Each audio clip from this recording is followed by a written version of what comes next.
Pepper chicken করব। এই চিকেনটাকে আমি পাতি লেবু আর আদা দিয়ে ম্যারিনেট করে রেখেছি, আর এখানে পেঁয়াজ কুচি করে রেখেছি আর রসুন গ্রেট করে রেখেছি। গ্যাসে কড়াই চাপিয়ে দিয়ে একটু সাদা সানফ্লাওয়ার অয়েল দিলাম।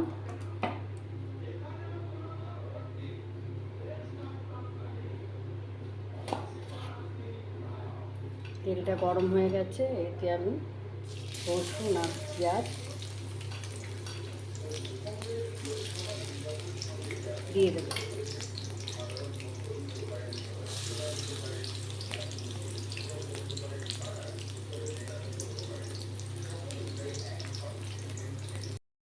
ব্রাউন করে ভেজে নিলাম।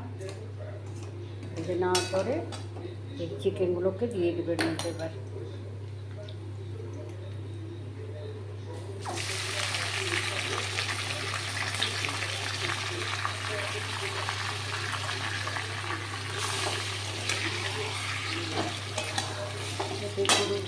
লেবু দিয়ে যেহেতু ম্যারিনেট করে রেখেছিলাম, তাই জন্য লবণটা একটু কম দেবো।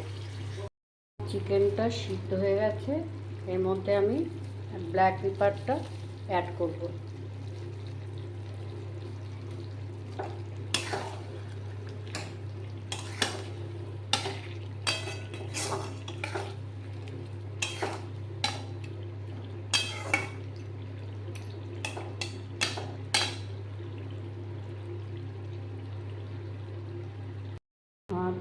আমার ব্ল্যাক পেপার চিকেনটা হয়ে গেছে কমপ্লিট।